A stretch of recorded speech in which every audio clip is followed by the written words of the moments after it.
Bonjour à tous, bienvenue dans Business Models, l'émission qui vous donne envie d'entreprendre sur Télésud. Est-ce que vous connaissez l'histoire de l'arroseur arrosé? C'est un peu ce dont on va parler aujourd'hui.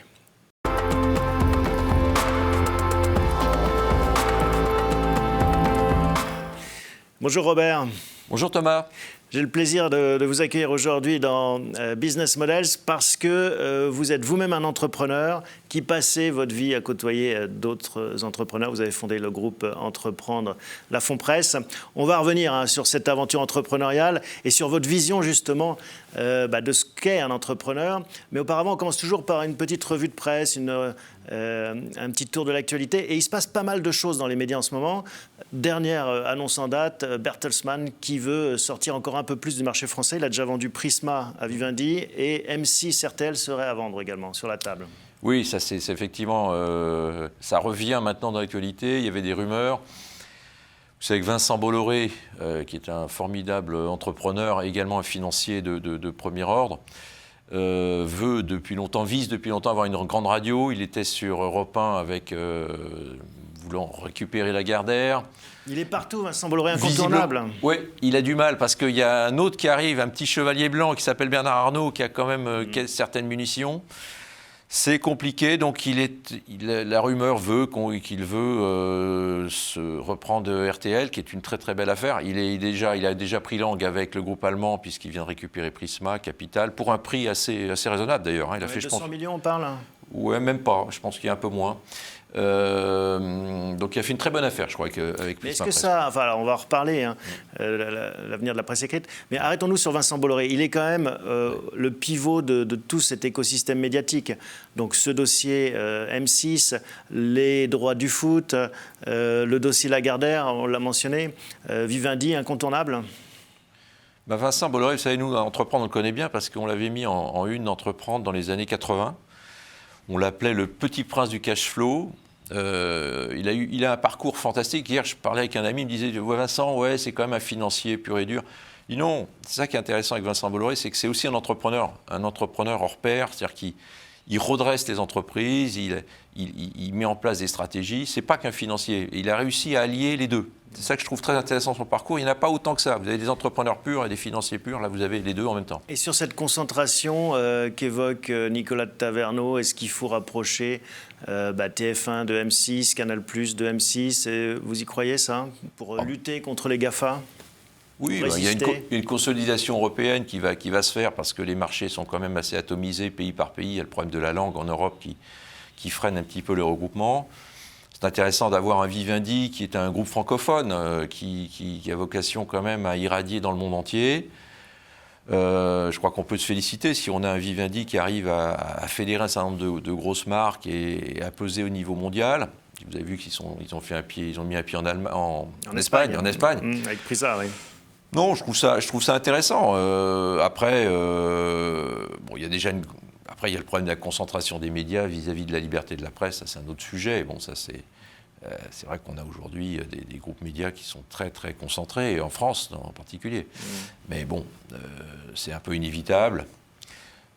Alors, vous savez qu'aux États-Unis, on n'a pas le droit d'être... ce que disait André Berkoff, on n'a pas le droit d'être à la fois dans un groupe média et de faire des affaires avec l'État. Bon. Ouais, en France, c'est un peu le contraire. Vaut mieux faire des affaires avec l'État si on veut racheter des médias. Voilà, quand vous voulez faire des affaires, c'est bien d'avoir un petit journal. Regardez, ils veulent tous savoir. Regardez Kretinsky qui vient en France faire son marché sur Casino. Non, mais tous les grands patrons qui en ont les moyens, tous les milliardaires ont leurs médias. Oui, mais en France, le pouvoir est... Il n'y a pas de groupe média indépendant, finalement. Il y avait M6, justement, mais bon, c'est peut-être en passe de se terminer. Non, les groupes de presse, les groupes de presse indépendants, il y en a très peu. Hein. Nous, on est un des derniers. Bon, il y a Reworld qui est également un groupe intéressant en termes de croissance, qui s'est beaucoup développé en croissance externe. Et puis il y a le groupe La Rivière, qui est un groupe spécialisé.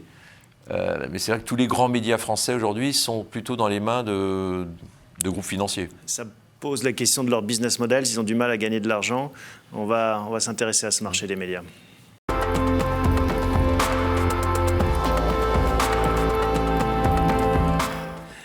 Robert Laffont, le business model des groupes médias, hein, c'est quelque chose de compliqué. C'est d'ailleurs étonnant de voir finalement l'appétit qu'a suscité un Prisma, alors même si c'est un beau groupe avec encore une rentabilité. Mais est-ce que c'est un bon business, aller sur des... Vous connaissez bien l'industrie des magazines, aller sur l'industrie des magazines par les temps qui courent? Je crois que c'est pas idiot parce qu'il y va un peu à contre-temps déjà, donc ça c'est toujours intelligent. Les marchés publicitaires sont un peu en baisse, donc et puis surtout c'est des belles marques avec des sites internet. Donc ça aussi, je pense que ça ne va pas échapper à sa sagacité. C'est un portefeuille intéressant. Je pense que et après il ne peut que les développer à travers Vivendi. Ses chaînes de télé, il y a quand même des belles synergies entre, par exemple, Géo et puis sa chaîne Planète. Vous voyez, il y a des passerelles qui sont très intéressantes et puis il peut peut-être les internationaliser. En Afrique, par exemple. Le marché de la presse magazine est en décroissance. Alors, le marché de la presse baisse plus en publicité qu'en diffusion. En diffusion, il baisse un petit peu, mais c'est raisonnable, c'est du 3-4%. Ce qui met en difficulté des grands groupes médias avec des gros titres, c'est la formidable transfert de recettes pub vers les sites Internet. Ouais, vers le digital. Alors là, tous les titres qui étaient... Ouais. Et le digital qui est aux mains des fameux GAFA, et donc c'est plus compliqué de gagner sa vie dessus. On a laissé les GAFA se développer sans problème, et aujourd'hui on découvre qu'effectivement ils détiennent la matière première, et ils détiennent le droit de vie et de mort sur des médias, donc c'est intéressant. Il y a Quant qui est en France qui a essayé de se développer, mais on n'a pas beaucoup... Ouais, avec le succès qu'on a vu. Oui, il est parti un peu tard. Vous avez vu, les Chinois, eux, n'ont pas fait cette erreur. Ils ont fermé le marché, ils ont laissé leurs pépites se développer. Je pense qu'il serait temps que... On ne pouvait pas fermer le marché français, on aurait été un peu petit. Non, mais on aurait pu peut-être favoriser des consolidations autour d'Orange, autour d'acteurs. Vous voyez, Orange et Deutsche Telekom auraient pu faire une sorte de GAFA. Vous auriez cru plus libéral, appeler des groupes parapublics à la rescousse, parce que on a essayé Dailymotion avec Orange, on a vu aussi ce que ça donnait. Enfin bon, c'est pas forcément la recette miracle. Hein. Je pense qu'il faut être libéral avec ceux qu'ils sont, mais il faut favoriser les échanges quand vous êtes avec des zones d'économie proches. Mais quand vous... Bon là, si vous voulez, on n'a pas vu d'Européens aller aux États-Unis. Bon, alors si, dans le CAB, il y a Drahi, etc. Mais non, je pense que c'est pas une question d'interventionnisme, mais je pense que nos grands acteurs européens auraient dû créer des GAFA européens.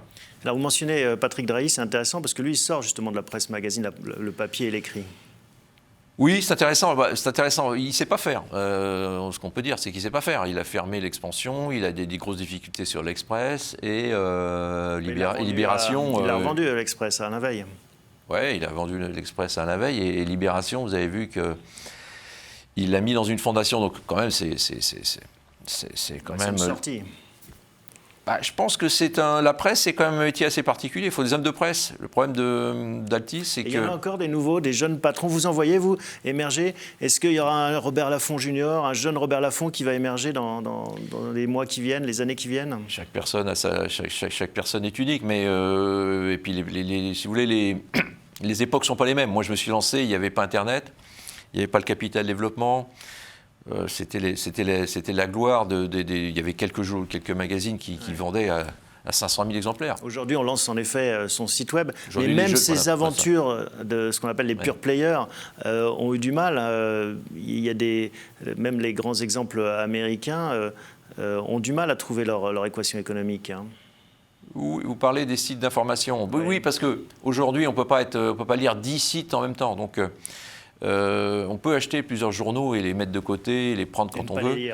Voilà, ne pas les lire, les feuilleter, et puis on va les découper, les mettre dans un coin. L'intérêt de la presse écrite, d'ailleurs, c'est important de le rappeler, c'est que c'est une sécurité. C'est-à-dire quand vous lisez un magazine, vous savez que ça a été quand même contrôlé, il y a un directeur de publication, etc. Puis vous pouvez le garder. Internet, il y a quand même toujours cette volatilité. On ne sait pas trop qui écrit, on ne sait pas trop si c'est de la pub, si c'est du rédactionnel. Donc le papier a sa force et garde sa force, je pense. Mais il y aura moins de titres. Et par contre, ça va être des titres de qualité. Je pense que l'avenir de la presse, c'est la qualité. Bon, on va revenir sur votre aventure à Laffont Presse.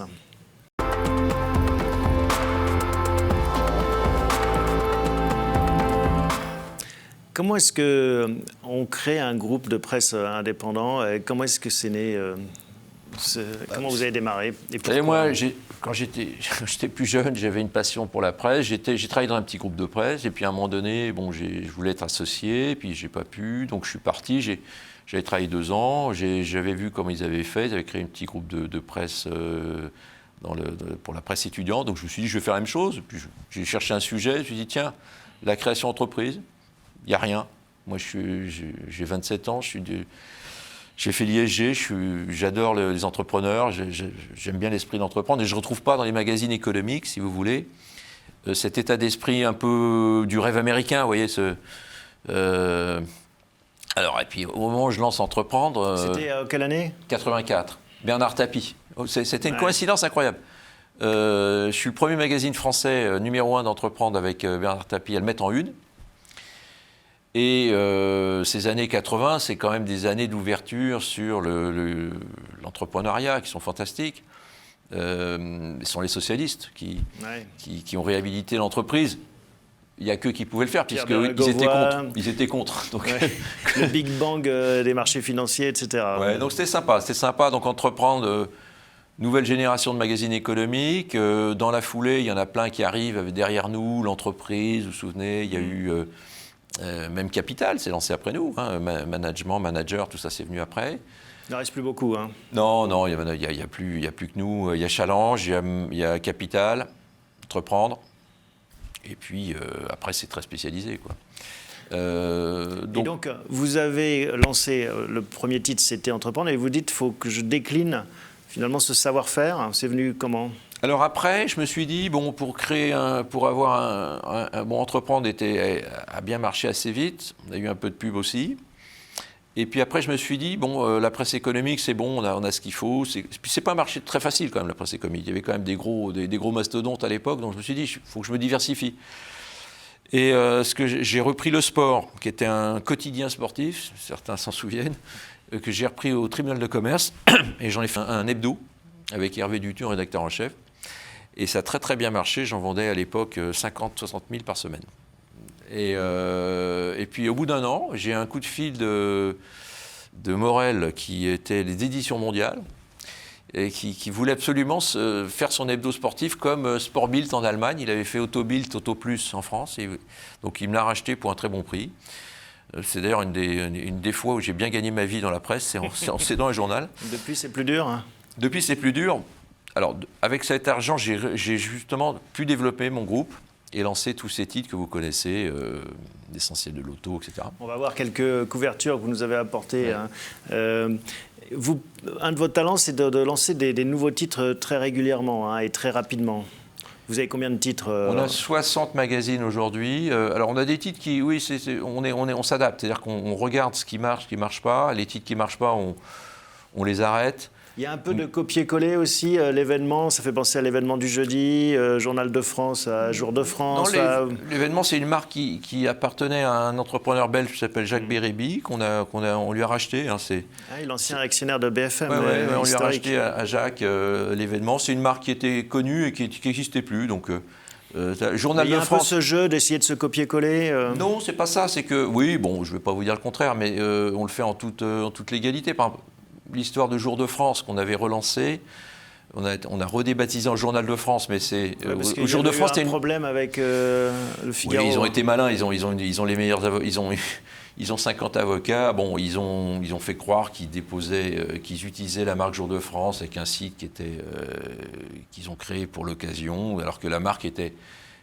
inutilisée depuis 20 ans. Donc Dassault a de gros moyens en matière judiciaire pour arriver à ses fins. Donc alors vous continuez à lancer des nouveaux titres, combien par an? On s'est un peu calmé quand même, on essaye de faire prospérer les titres qui sont aujourd'hui bien identifiés. Parce que c'est ça la difficulté. On lance tout, on relance, puisque vous me posez la question, on relance le Magazine des Arts, par exemple, qui est un titre qu'on avait lancé il y a quelques années, puis on a une équipe rédactionnelle qui nous l'a proposé, donc il faut sentir un peu les tendances. C'est les hommes et les femmes que vous rencontrez aussi, parce que quand vous avez une équipe qui veut lancer tel ou tel titre, qui est motivée, qui y croit, ça vous donne envie de le faire. C'est quoi les défis donc pour la Fonds-Presse? C'est le digital? Entreprendre maintenant, le groupe est en bourse, on est sur Euronext, donc on a une plateforme de développement intéressante parce que on peut peut-être... alors le digital, bien sûr, on vient de lancer l'entreprendre.fr qui est un site digital sur lequel on est en train d'appuyer pour être un des grands sites de l'information économique en France. Je crois qu'il y a la place aux côtés des Échos, de Challenge. Vous n'êtes pas parti tôt sur le digital. Non, mais je me félicite de ne pas être parti trop tôt parce que quand je vois les déficits de certains nombres de sites, je pense que là, c'est vraiment maintenant le bon moment, il y a une accélération. Donc entreprendre.fr a vraiment vocation à être un des gros sites de l'actualité entrepreneur, un peu ce que vous faites, vous Thomas, sur Télésud, mais là de manière numérique. On est un gros éditeur de presse sportive, vous le savez, avec nos magazines de sport. Donc on n'avait pas de déclinaison numérique. Là, on lance le quotidien du sport sur Donc c'est Internet. ça votre gros chantier, c'est de tout basculer en numérique et trouver un équilibre aussi, une équation, un business model. Digitalisation de nos titres, effectivement. C'est quoi, 100% pub sur le web? Alors pour l'instant, les 100% pub. Tout est gratuit. Maintenant, vous avez vu que les murs payants se développent. Entreprendre sera peut-être payant à terme, parce que c'est de l'actualité économique. Alors vous avez évoqué la cotation de votre groupe. C'était quoi l'intérêt d'aller en bourse? Parce que vous y êtes allé assez tôt. Oui, avec Louis Berger qui nous a beaucoup poussé, et on ne le regrette pas, parce que ça nous a donné une sorte de passeport un peu institutionnalisé, j'ai du mal à le dire. Parce que quand vous dites que vous avez un groupe Entreprendre la Fonds-Presse, qui est derrière vous? La question, c'est qui est derrière vous? Là, c'est clair, c'est en bourse, c'est transparent, on connaît les actionnaires, on connaît les comptes. Donc c'est une bonne chose. Et ça vous a apporté donc cette notoriété, mais est-ce que ça vous a donné des moyens financiers supplémentaires? Souvent, l'intérêt d'être en bourse, c'est qu'on peut racheter d'autres entreprises avec ses propres actions. Alors c'est vrai qu'on n'a pas vraiment joué le levier financier. On va le faire, je pense, là maintenant, parce que je pense que c'est le moment. J'ai le groupe familial, aujourd'hui 80% d'entreprendre, donc on a de la place pour rester majoritaire et pouvoir regarder s'il y a une opération de croissance externe ou pour nous aider pour la digitalisation. Bon, on va voir ce qui vous fait vous lever le matin en tant qu'entrepreneur, Robert. Avec plaisir.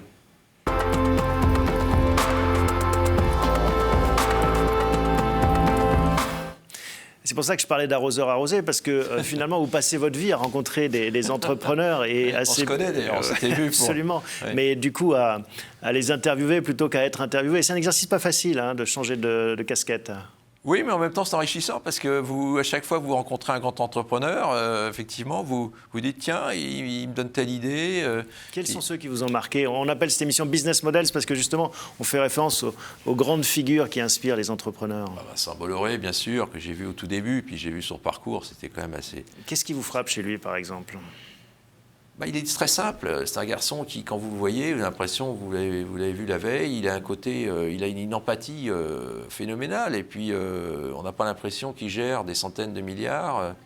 Et puis, vous le quittez. Et puis, le lendemain, vous apercevez qu'il reprend Universal. Donc, il n'a pas de tabou, il n'a pas d'interdit. Il est capable de voir très, très haut, très grand. Et ça, c'est une grande force. C'est-à-dire qu'il est capable de se projeter. Et c'est ce qui fait souvent la différence entre deux entrepreneurs. Celui qui arrive vraiment à vouloir aller au bout de ses capacités. Qui d'autre? Il y en a un qui est moins connu, mais que j'aime beaucoup, qui s'appelle Alain Mallard. Vous connaissez, vous, Thomas, parce que vous êtes un... Pas spécialement, mais racontez-nous. Ouais. Lui, c'était vraiment c'est un entrepreneur très complet et qui avait aussi une culture personnelle très forte. J'aime bien les entrepreneurs qui ont des projets qui dépassent leur propre entreprise, c'est-à-dire qui ont une vision... sociétal un petit peu. Et alors lui, c'était quoi lui, il avait fédéré dans le transport toute une pléiade d'entreprises. C'était l'époque de Bérégovoy. Alors, c'est vrai qu'aujourd'hui, là, on est plus dans l'époque 2021-2022. C'est plus les... Il y en a un que je vais vous citer. Tiens, c'est Emmanuel Rohan-Chabot, là, qui fait beaucoup parler de lui avec The Turf, The Bet. C'est marrant parce que lui, c'est la génération Internet. Mais... Il a osé s'attaquer quand même au monopole du PMU, ce qui n'était pas facile. Ils n'ont pas fait de cadeau, il était obligé de s'exiler sur l'île de Malte, donc c'est pas évident. Donc c'est des gens courageux, vous voyez. Oui, il faut une dose de courage. Ouais, courageux, ambition. Vous en voyez peut-être des jeunes entrepreneurs qui viennent taper à votre porte? On en voit plein. Ce qui me fascine maintenant avec ces jeunes générations start-up, jeunes pousses, c'est que cette capacité à lever de l'argent, enfin je veux dire, regardez Miracle qui a levé 300 millions d'euros, je crois, pour les places de marché, Coro s'appelle. Il n'existait pas il y a 10 ans. Nous, quand on s'est lancé dans les années 80-90, mais déjà, si on arrivait à lever 1 million d'euros, on était le meilleur financier de l'année. Il y a une inflation. Ah oui, non, il y a une capacité aujourd'hui, c'est ça qui est très intéressant, je crois, que pour ceux qui veulent entreprendre, c'est qu'il y a une capacité aujourd'hui à lever de l'argent sur un business model qui est quand même phénoménal. Est-ce que ce n'est pas une fausse bonne idée parfois? Parce que tout le monde rêve en effet des quelques startups qui défraient la chronique avec des levées assez mirifiques. Mais finalement, est-ce qu'on ne peut pas faire une entreprise sans lever de l'argent et à l'ancienne, à la papa? Parce qu'on se brûle les doigts parfois à se dire tiens, je vais être le prochain Miracle, il n'y en a qu'un.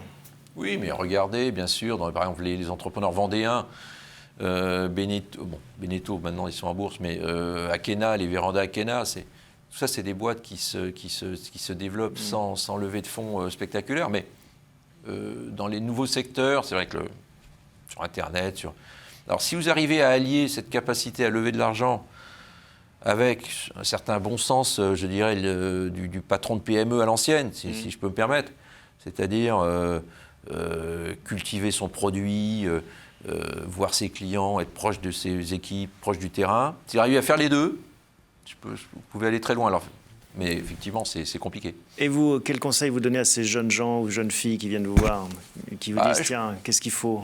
Moi, j'ai un conseil qui est tout simple, c'est allez-y, mais testez vos idées. C'est-à-dire que je vois trop des jeunes y aller sans avoir même parlé de leurs projets, de leurs produits à des clients futurs ou à des prospects. Mais la meilleure étude de marché, il vaut mieux la faire avant l'investissement, parce que c'est là qu'on va découvrir.